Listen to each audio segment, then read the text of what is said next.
TBD Nation, welcome back to another volume of The Pulse, Volume 6. B, it's a lot of chatter this week. What do you think we're going to talk about? Oh, wait a minute. No B this week. It's just me. Let's get into it. TBD Nation, what's up? Every week, we will provide you with a quick rundown of some trending topics. Now, we are calling it The Pulse. So stay tuned. Zane 98.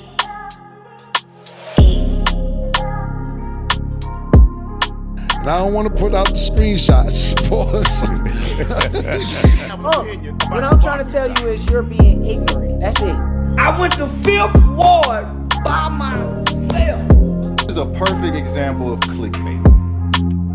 That I am indeed sometimes identifying as a transgender woman.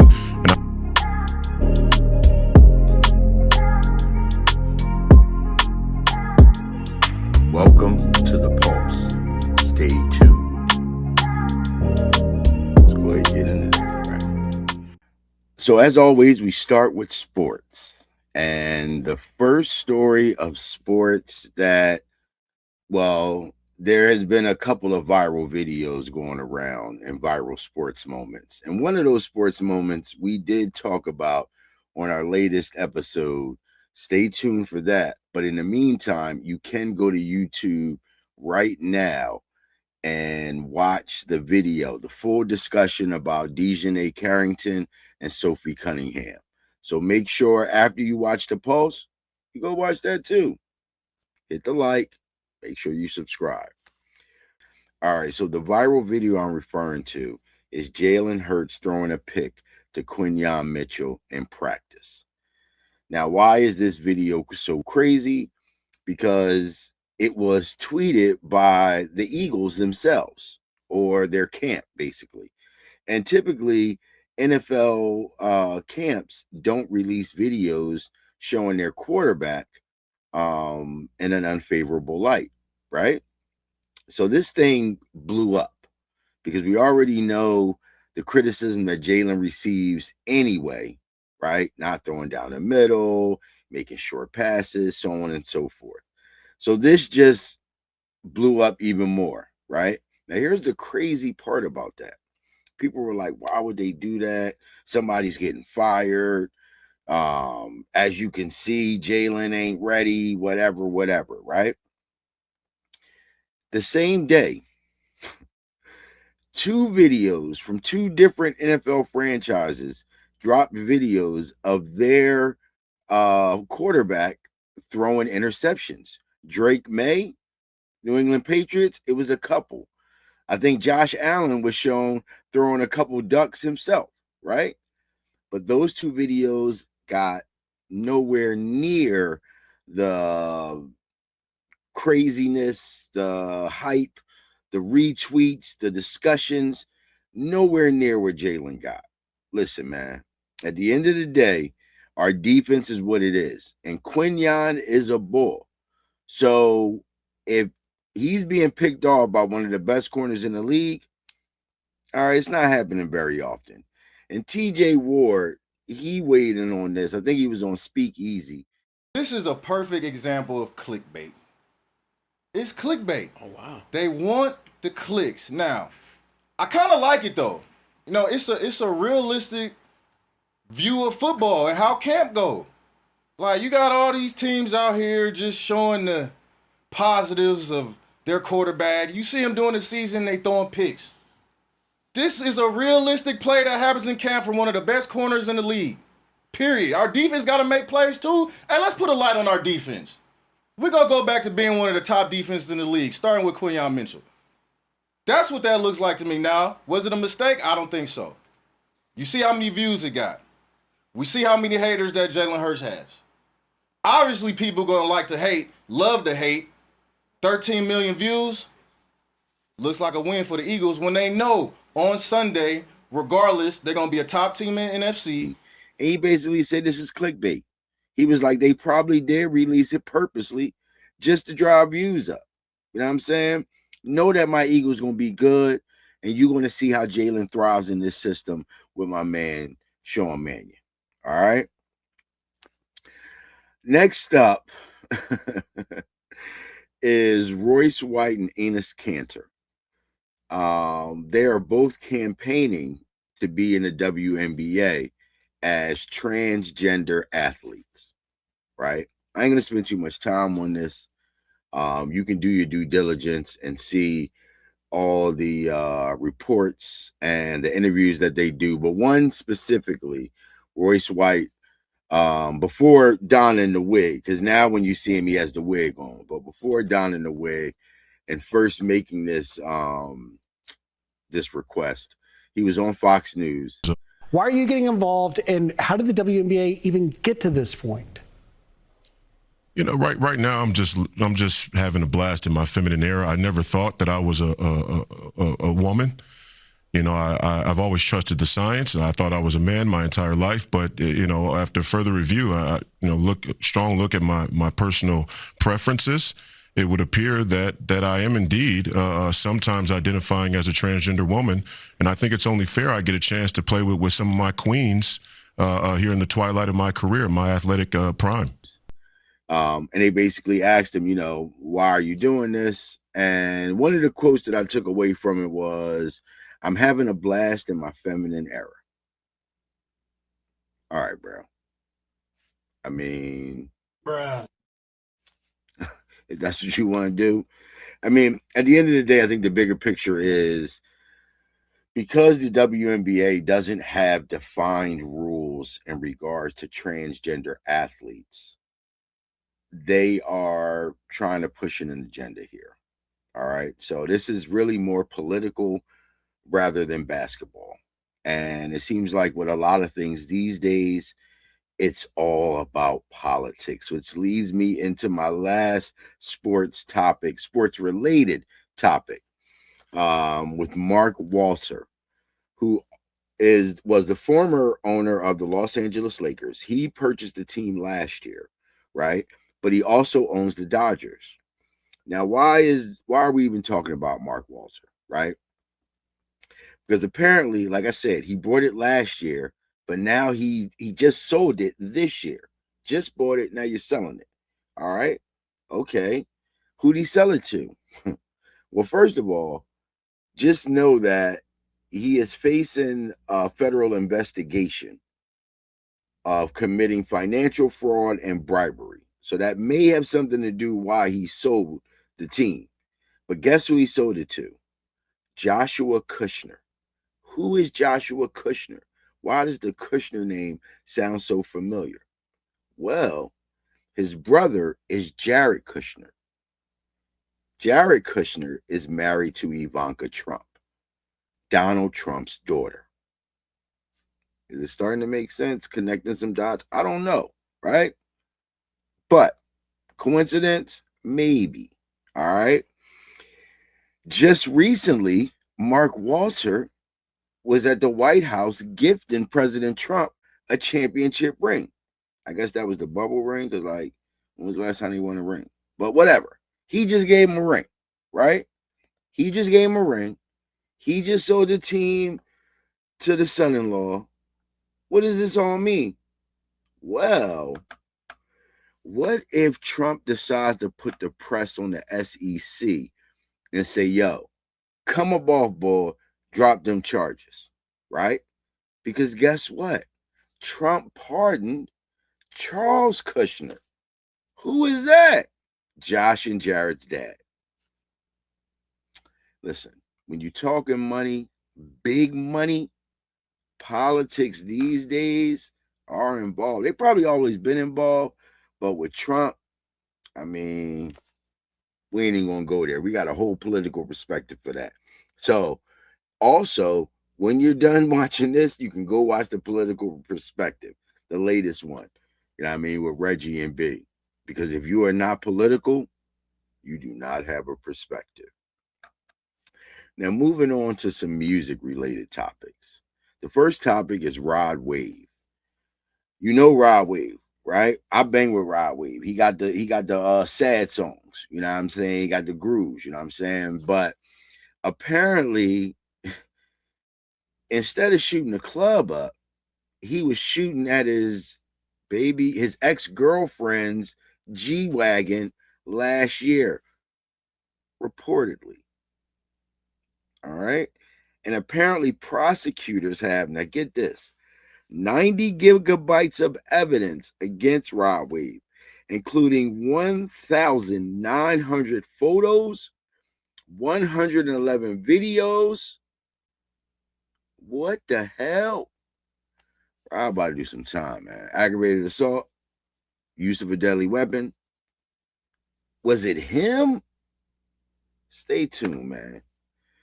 I mean, he was doing a lot of touring, so he got that money up. You know what I mean? But, oh, man, you got to relax. That's not where you're supposed to be shooting. You're supposed to be shooting the club up. He's a young man. I mean, I'm just saying. Okay?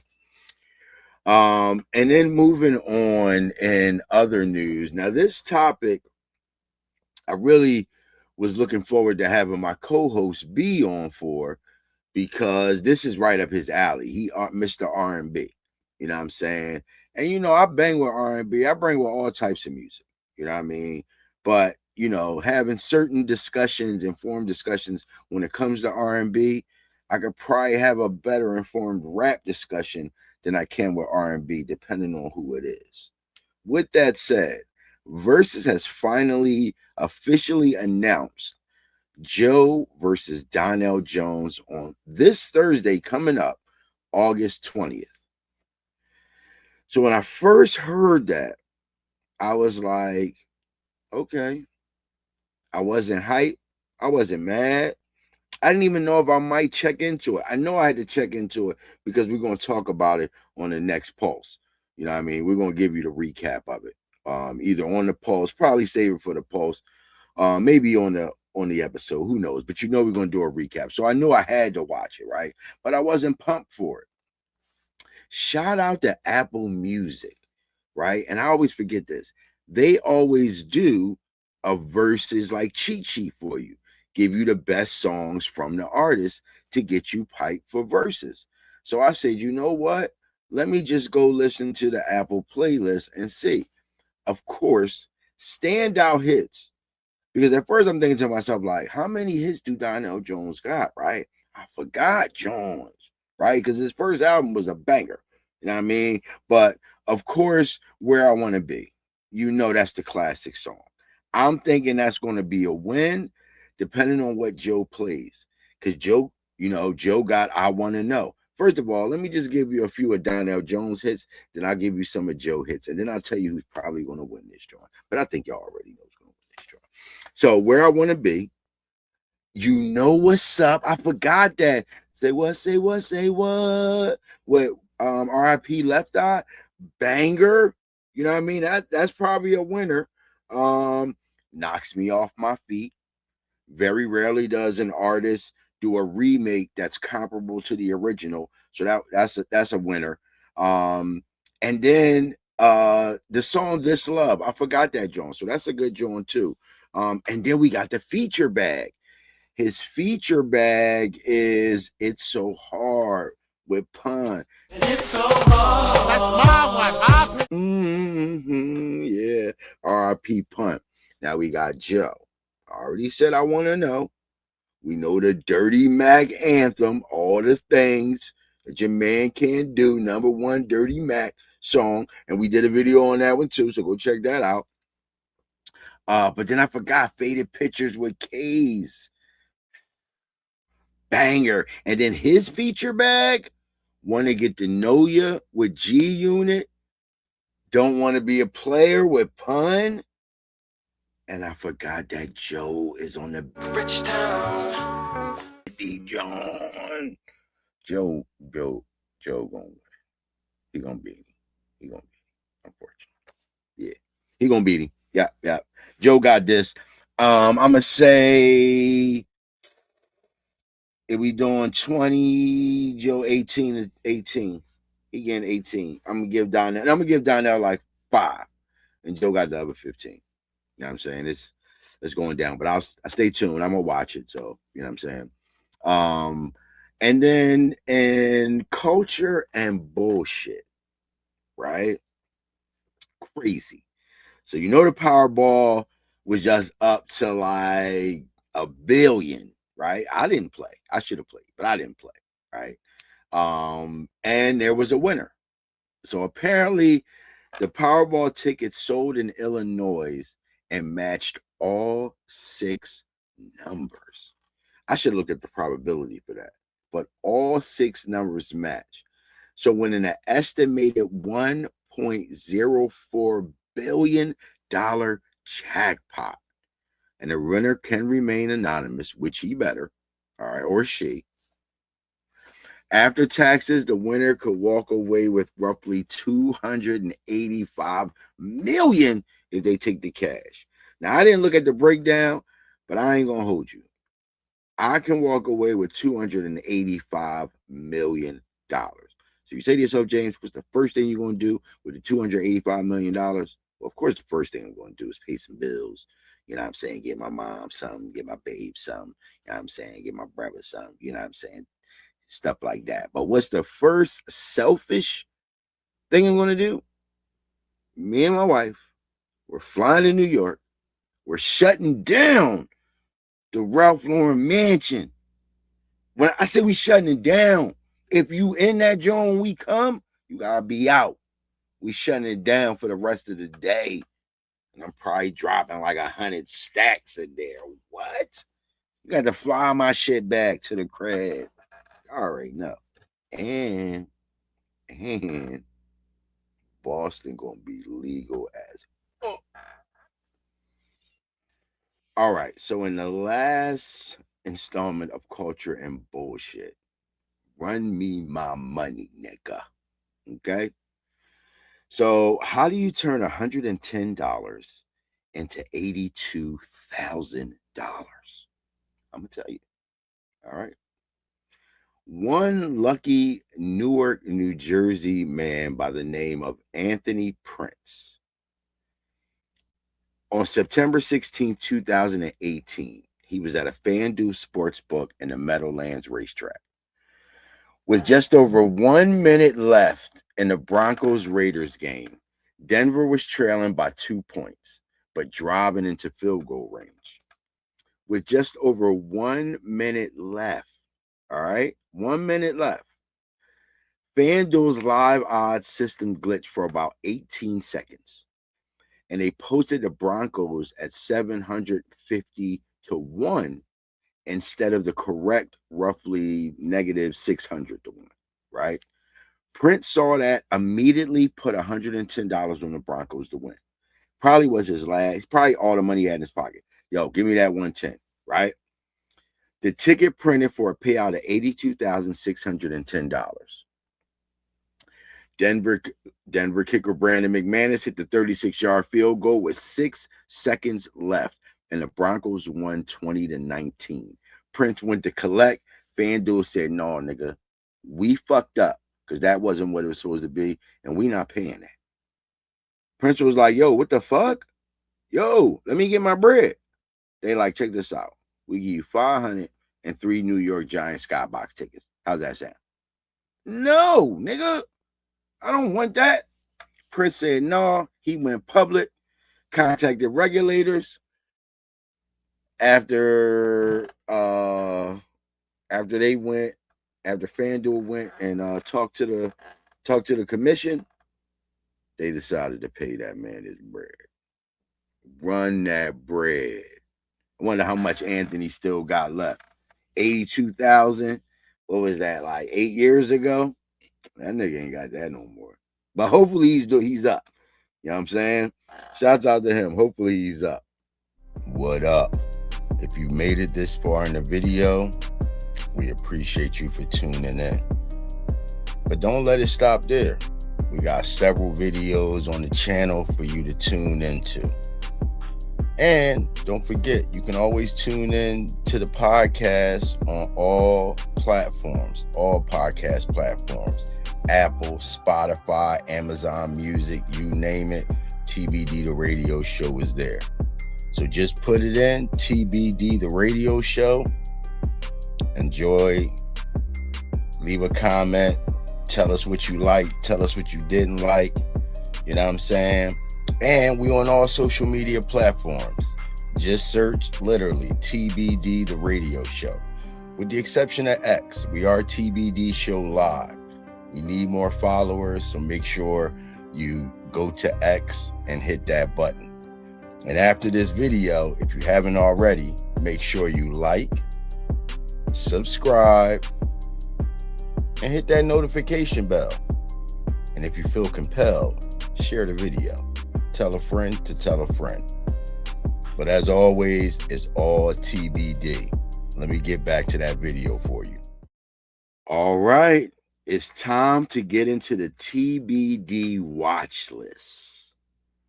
You know, where we talk about the shows, you know what I'm saying? And no more Shy, no more Raising Kanan. Although Power Origins is coming up next, so I'm looking forward to that. I'm not sure when that's starting, but that should be soon. So really right now, it's all House of Dragons, which actually the season finale, and Furious. Because we don't have B this week, no lucky. I still haven't caught up on that, but we are going to add another show. Stay tuned for that other show that we're going to add. But let's get right into them dragons. The season finale. Treasons of Tumbleton. Now, last week I forgot when doing the run through, I forgot to mention that Aegon, the burnt little nigga, the burnt king, he's back. And not only is he back, his dragon is alive. So he back. All right. So this episode starts out with Rhaenyra basically bitching because she found out that he's back and he coming for the throne. She all bitching and shit. Daemon, he should have smacked the shit out of her. But he verbally smacked the shit out of her. Like, yo, get it together. Shape up. We got this. Ain't nobody worry about that nigga. You know what I'm saying? So she like, all right, I'm going to put my game face on. We going to Tumbleton. Daemon like, what up with Corliss? We got to go get him. She like, that nigga knew the risk when he, you know what I mean? Later for that, we going to get him. But right now, I got to go do this. I'm going to do that. Have my back. You know what I mean? Corliss still hemmed up. Everybody want to go get him. But Rhaenyra like, I got bigger shit to fry. Luckily, Daemon eventually runs into him. But at the point that he runs into him, all hell break loose. But before that, the burnt king, he finds his brother. And now he ready to go kill this nigga. Like, you know what I mean? You left me for dead. You try to kill me. You used to chump me as a young boy. Now I'm back with my dragon, and I'm ready to cut your nut ass head off. Aegon, however, has had a come to Jesus moment. His mom tried to kill him. He got the witch John, his John now. He all on his knees like, go ahead, kill me. I deserve it. You know what I mean? It is rightfully so. You was always the one. So the burnt king like, this nutty. This ain't, I wanted you to fight me. Like, fight me, boy. You want to be like a bitch ass nigga. He like, all right, check this out. This is what we gonna do. Because we got ride on this bitch. Like, yo, we're gonna go find Vhagar, and then we're gonna ride on her. So get your bitch ass up and let's go. The witch doing like, no, he can't go. Shut the fuck up, bitch. All right, he's riding. And after he finished riding, I might forgive you then, nigga. But let's go. All right. Scene change. Now it's one of those Game of Thrones, Battle of the Bastard, Swarm the Castle type fights where it's all out. You know what I mean? Rhaenyra team, they come through. The Sea Snake squad, you know, his young boy running them niggas now. They come through. Then eventually the dragons come through, just lay everything down. The high towers, Dunbow. You know what I'm saying? Crush that joint. You know what I mean? So then after that, you got the daughter, Rhaenyra's sister by way of Alicent and her pop, right? She pregnant. Rhaenyra forcing her to eat. She don't want to eat and shit. So while they out fighting and shit, she go and kill herself. She pull a Joffrey. You know what I mean? Hop the window. I'm out. All right. So when Rhaenyra come back, they tell her, like, yo, you know what I mean? So Rhaenyra run to the room. The window's still open and shit. She like, damn. Because the girl, she killed herself. So she killed herself and the baby, right? So you see like a little blanket that the girl was she was, knitting on and shit. You know what I mean? She made some artwork. And in one scene you see her falling out of the window. And it's embroidered. She's doing embroidery. And then Rhaenyra looks at the rest of it, and you see it's a picture like it's supposed to be her. You know what I mean? It's like the Fire Queen, you know what I'm saying, on the Iron Throne. You know what I mean? When she saw that, it was like it confirmed the prophecy for her, because you just peeped. She just looked up like, right, yeah, I'm that nigga. You know what I'm saying? And then what she did was she closed the window back up like, oh well, we out. And then it ends. Can't wait for some more, yo. You know what I'm saying? Game of Thrones movie has been announced. That's coming out. You know what I'm saying? I gotta watch that other show, The Night's King John. But honestly, when I saw the scene of bullshitting, that kind of turned me off. So yeah. But yeah, it was a great season finale. I'm gonna give it 4 stars. It was good. This season was really, really good. I feel it was a little teeny bit rushed. These 8-episode seasons, I don't really feel them for these types of shows. Like if it's just a 1-season show, all right, you can give me the 8 episodes. But don't give me 8 episodes with Kanan, 8 episodes with them dragons. Like you rushing shit. But whatever, that's what it is. And then we got Furious, right? Furious, pick a sticker, episode 5. Now I watched Furious on Monday, and my memory ain't always the best, but I do remember that it. First of all, Alton is a boy. It's not a girl. My favorite podcast. They were saying it was a girl. It's not a girl. It's a boy, right?